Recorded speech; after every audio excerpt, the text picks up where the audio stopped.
All right, let's get right into it. Nigeria's economy is on the verge of a massive shakeup. We're talking about a complete overhaul of its tax system, with everything being rolled into one giant new law, the Nigeria Tax Act 2025. So what does this actually mean for your wallet, for businesses, and for the country's critical oil sector? Let's decode it. At its core, this whole thing is about one word: simplification. I mean, just picture this tangled web of tax laws that's been growing for decades. Well, Nigeria is essentially taking a legislative machete to all that complexity, getting rid of more than a dozen different laws. And the goal? To replace that whole mess with a single, unified act. That is a monumental task, to say the least. So the real question is, what's actually inside this new rulebook, and how is it going to change the way money moves in Africa's largest economy? So here's how we're going to break it down. First, we'll look at this idea of consolidation, one law to rule them all. Then, we'll talk about what it means for you personally. After that, the new rules for businesses.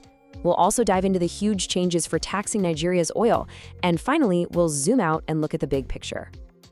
Okay, first up, one law to rule them all. You have to understand the whole philosophy behind this new act is unification.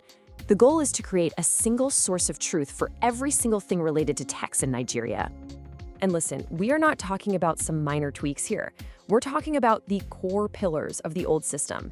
Things like the Companies Income Tax Act, the Personal Income Tax Act, even the VAT Act, all being completely wiped clean and replaced. This is a full-on system reset.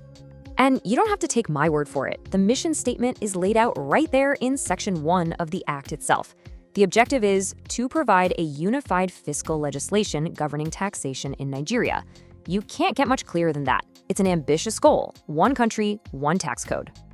So that's the grand plan. But what does this all mean for the average person? Let's get into what really matters to most of us.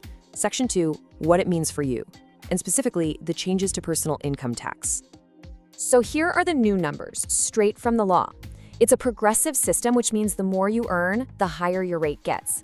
See that first line? The first $800,000 of your taxable income is totally tax-free.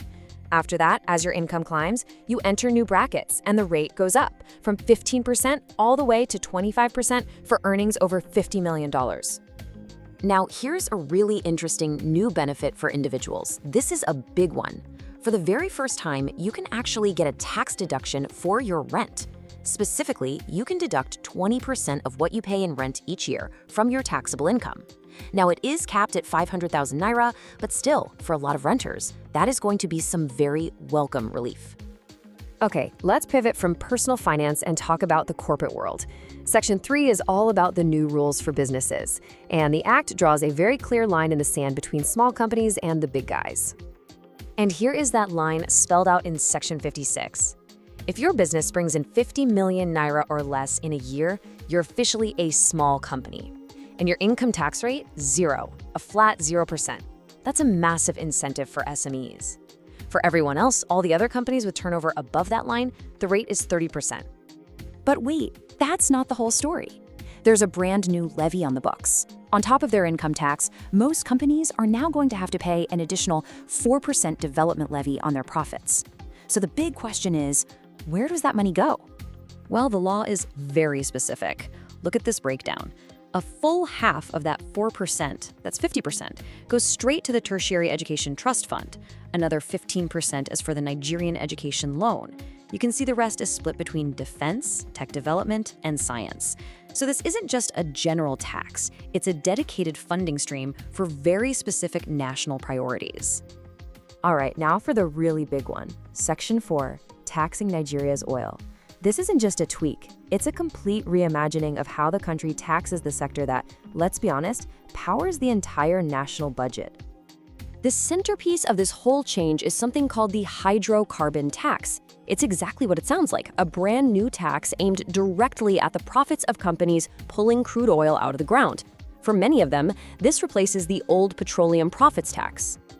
And it's not a one-size-fits-all kind of deal. The rate you pay depends on where you're drilling and what kind of license you have.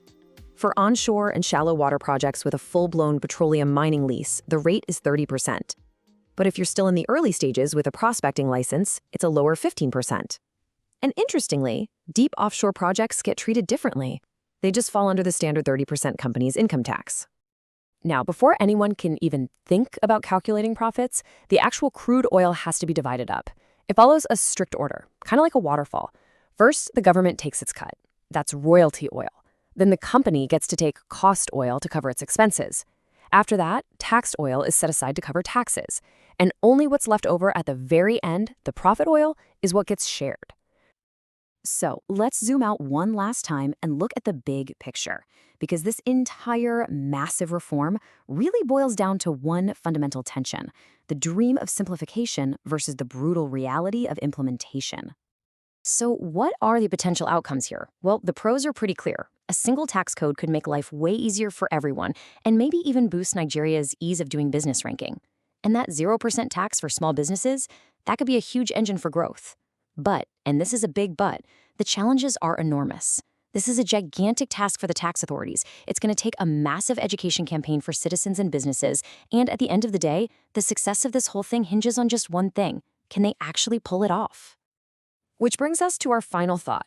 Creating a unified tax code is, without a doubt, a monumental step. But the real question is, will having clearer laws on paper actually lead to a clearer, more predictable, and more prosperous economic future for Nigeria? Well, that's the multi-trillion naira question, isn't it?